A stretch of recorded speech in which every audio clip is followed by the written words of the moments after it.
Tollywood industry মানে Bangla Tollywood ইন্ডাস্ট্রির সবাই রাজনীতিতে চলে গেছেন, মাত্র কয়েকজন ছাড়া।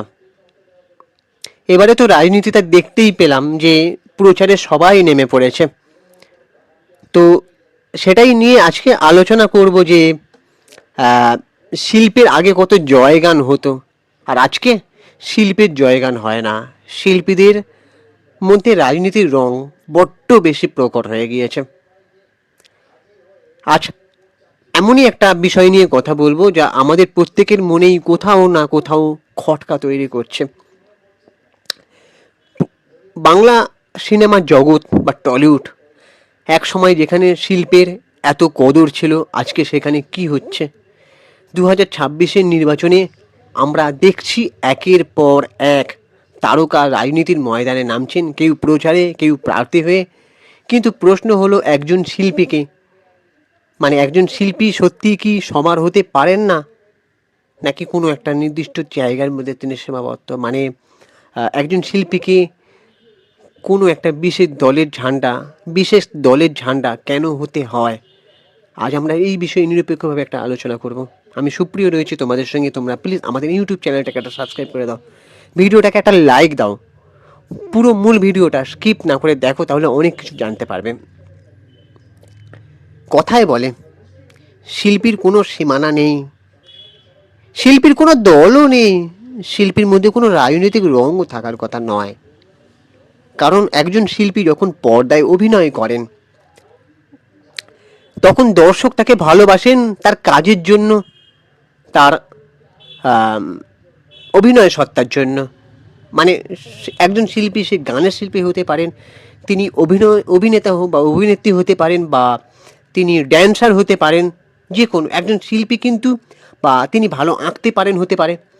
তো তার যে কোনো কাজ, যে কাজের জন্য তিনি শিল্পী হয়েছেন, তার কাজের জন্য তাকে মানুষ ভালোবাসেন। তো সেখানে বাম ডান বা শাসক বিরোধী কোনো ভেদাভেদ থাকে না। কিন্তু যখনই সেই শিল্পী কোনো রাজনৈতিক মঞ্চে উঠে ভাষণ দেন, তখনই তিনি একটা গণ্ডির মধ্যে আটকে যান। ইয়েস, যিনি গতকাল পর্যন্ত আপামর বাঙালির আইডল ছিলেন, তারপরে তিনি যখন কোনো একটা নির্দিষ্ট রাজনৈতিক দলের ঝান্ডা ধরেন, তারপর থেকেই তিনি তার শিল্পীর একটা মৃত্যু ঘটান, অকাল মৃত্যু ঘটান।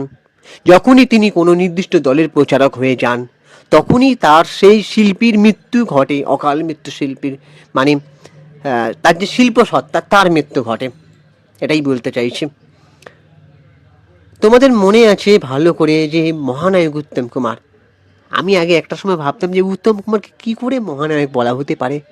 তিনি কি কোনো অ্যাকশন করেছেন? না, খুব যে ভালো ড্যান্স করেছেন তা নয়। যদিও তিনি বলিউডের ছোটি সি মুলাকাত ছবিতে যে ড্যান্স করেছেন, সবাইকে কিন্তু এখনও আজও দেখলে অবাক হয়ে যেতে হবে যে তখনকার দিনে উত্তম কুমার এত সুন্দর নাচ করেছেন। উত্তম কুমারকে মহানায়ক বলা হয় কেন, পরে আমি বুঝলাম যে সত্যিই তো একটা মানুষকে মহানায়ক বলা হচ্ছে এই কারণেই। কারণ আমরা যদি মহানায়ক উত্তম কুমারের দিকে তাকাই, তাহলে তিনি ছিলেন প্রকৃত অর্থে সবার। তার সময় রাজনীতি ছিল, অস্থিরতা ছিল প্রবল, কিন্তু তিনি নিজেকে কোনো রাজনৈতিক দলের রঙে রাঙিয়ে দেননি।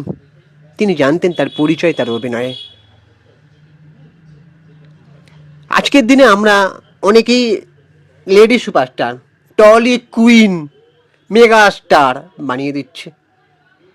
কিন্তু প্রশ্ন ওঠে, তার নির্বাচনের প্রচারে বেরিয়ে সাধারণ মানুষের কাছে যখন তিনি ভোট দিতে যাচ্ছেন, তখন কি সুপারস্টার ইমেজ বা lady superstar, tolly queen, megastar ইমেজটা বজায় থাকে?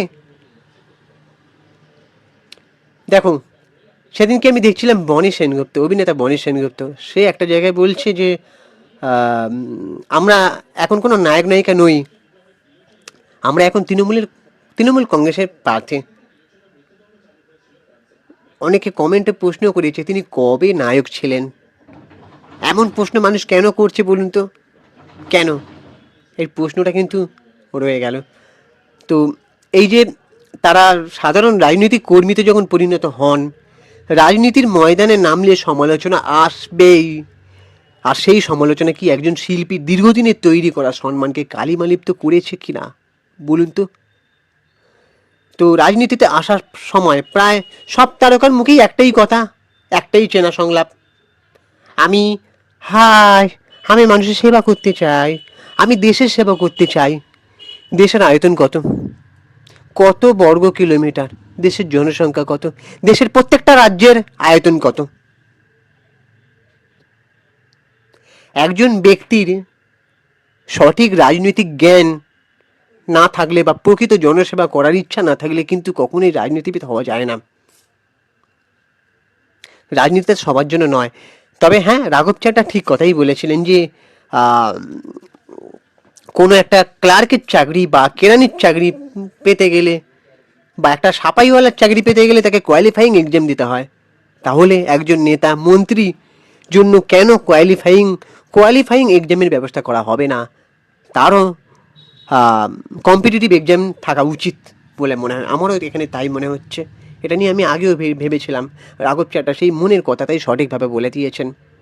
এই যে যারা অভিনয় করছেন তারা তো নিশ্চয় অভিনয়ের পরীক্ষার খাতায় পাশ করেছেন, মানে তাদেরকে অডিশন দিতে হয়েছে, তারা টেস্ট করেছে, লুক টেস্ট করেছে, অভিনয়ের গুণ কতটা আছে সেসব দক্ষতায় বিচার করেই তারপর তারা সিলেক্টেড হয়েছে কোনো একটা ছবি বলো বা কোনো একটা সিরিয়াল বলো বা কোনো একটা নাটকের মঞ্চে, তারা সেখান থেকে চান্সগুলো পেয়েছে, তাই তো? কিন্তু রাজনৈতিক ক্যারিয়ারে হঠাৎ করে এসে তিনি কোন যোগ্যতার মাপকাঠির বিচারে সেখানে নামলেন? তার কি শুধু ওই অগুন্তি ফ্যান ফলোয়ার আছে বলে? ফ্যান ফলোয়ার কিন্তু আজ আছে কাল নেই। একটা খারাপ কাজ করলে ফ্যান ফলোয়ার হু করে নেমে যেতে পারে, সেটাও কিন্তু সাময়িক, ক্ষণস্থায়ী। মানে অর্থাৎ এই জগতে সবই ক্ষণস্থায়ী। তো সেবা করার জন্য রাজনীতি কি একমাত্র পথ, এটা কিন্তু প্রশ্ন তুলছে অনেকেই। রাজনীতি মানে পলিটিক্সে না এসেও মানুষের পাশে কি থাকা যায় না? যেমন বিপদের সময় ত্রাণ সামগ্রী দিয়ে মানুষের দুয়ারে যদি পৌঁছানো যায়, এগুলো আমি আগেও বলেছি। অসহায় মানুষকে আর্থিক সাহায্য করা, সমাজের কোনো, আচ্ছা ঠিক আছে এসব ছাড়ুন, কাউকে অর্থ সাহায্য করতে হবে না, কাউকে ত্রাণ সামগ্রীও দিতে হবে না, বা কাউকে হসপিটালের ভর্তি হওয়ার জন্য টাকাও দিতে হবে না কোনো অসহায় মানুষকে। কিন্তু কোনো অন্যায়ের বিরুদ্ধে কি একটা শিল্পীর সোচ্চার হওয়া যায় না? মানে সোশ্যাল মিডিয়ায় একটা লাইন লেখা যায় না যে আরজি করের মতন এমন ঘটনা কেন ঘটছে, দোষীদের খুঁজে খুঁজে শাস্তি দেওয়া হোক, বা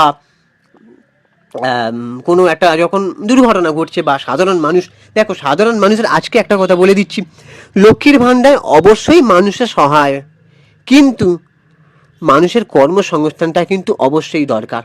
আর কর্মসংস্থান না হলে মানুষ কষ্টার্জিত অর্থ না পেলে তাহলে কি করে সেই টাকা দিয়ে তাদের সিনেমা দেখতে যাবে? কি করে? তাহলে সেই সেলিব্রিটিরা যদি একটা লাইন পোস্ট করে যে মানুষের কর্মসংস্থানটা হওয়া উচিত, কর্মসংস্থান হলে আরে ভাই তারা তো তবেই তো টাকা দিয়ে আপনাদের সিনেমাটা দেখতে যাবে, তাই না? সেটা নিয়ে কেউ বলে না।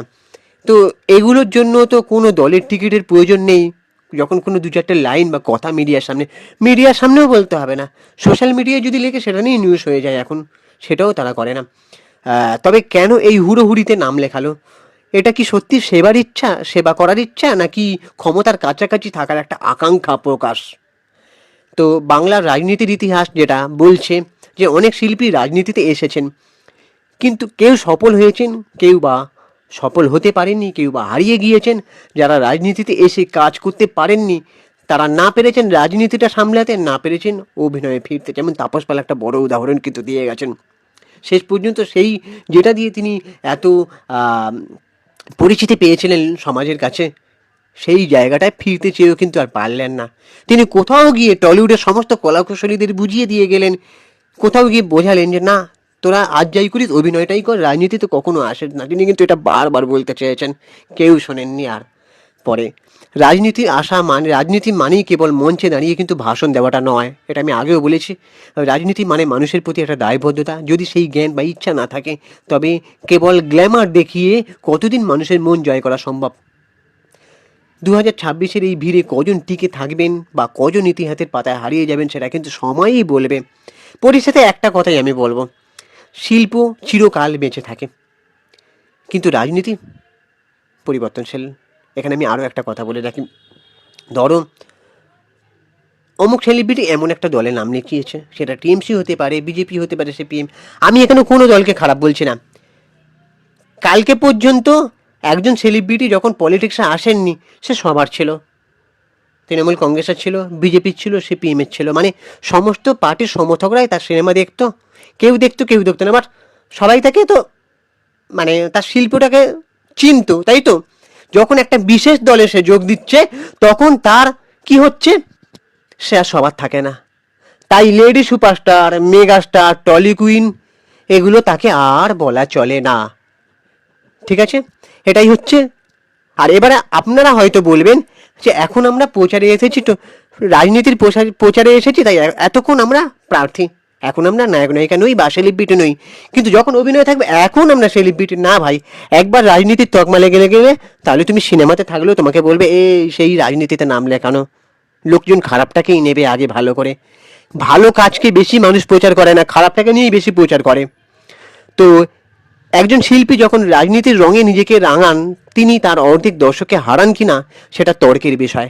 তবে এটা ঠিক যে শিল্পীর কাজ সৃষ্টি করা, আর কেউ যদি সত্যি সেবা করতে চান, তার লক্ষ্য যেন কেবল ভোট না হয়, বরং সাধারণ মানুষের অধিকারটাই হয়। তো আপনারা কি মনে করেন যে টলিউড তারকাদের এই রাজনীতিতে যোগ দেওয়াটা বাংলা শিল্পের জন্য কি ভালো, নাকি আমরা আমাদের মহানায়ককে হারিয়ে মহানায়কদের হারিয়ে ফেলছি? তো কমেন্টে তোমরা অবশ্যই জানাও। তবে একটা কথা বলি, সত্যজিৎ রায় বাংলায় অস্কার এনে দিয়েছিলেন, মহানায়ক উত্তম কুমার আজও মহানায়ক। এগুলো কিন্তু একটা উদাহরণ, আর এই উদাহরণ কখনোই মানে ফিকে হয়ে যাবে না। মানে উত্তম কুমার মহানায়ক মহানায়কই থাকবেন, সত্যজিৎ রায় অস্কার জয়ী তিনি থাকবেন, প্রজন্মের পর প্রজন্ম এটা জানবে। আমরা দায়িত্ব নিয়ে আমাদের সন্তানদের, পরবর্তী প্রজন্মদের জানাবো যে সত্যজিৎ রায় অস্কার পেয়েছিলেন, উত্তম কুমার মহানায়ক ছিলেন। আমরা নিজেরা দায়িত্ব নিয়ে জানাবো। কিন্তু যারা রাজনীতির রঙে রাঙাবেন, তাদেরকে আমরা দায়িত্ব নিয়ে চেনাবো না। যেমন আমাদের বাড়িতেও অনেক বাচ্চা কাচ্চারা থাকে, তারা কিন্তু এখনকার সেলিব্রিটিকে কেউ চেনে না। তাই রাজনীতির রঙে রাঙালে তাদেরকে তো আরোই চিনবে না ভাই। কিন্তু একটা নেতাজিকে চিনবে, উত্তম কুমারকে চিনবে, সত্যজিৎ রায়কে চিনবেন, যত বিপ্লবী তাদেরকে চিনবেন। তারা কখনোই সে কোন স্বর্ণযুগের ইতিহাসের পাতায় নাম লেখা তাদেরকে কখনোই ভুলবেন না। ভালো মানুষের কদর সবসময়ই থাকে। কে বলেছে সৎ হলে তার সবসময় মানে কষ্ট বেশি থাকে?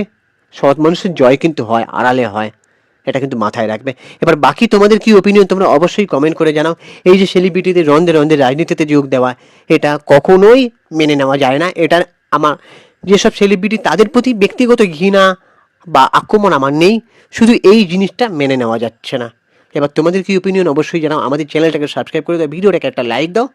আর আমি ইনস্টাগ্রামে রয়েছি সুপ্রিয় পৌশালী সিনেমেডিয়া, ওখানে গিয়ে ফলো করে দাও। ভিডিওটা লাইক করো, শেয়ার করো। চলো টাটা, দেখা হচ্ছে পরে ভিডিওতে।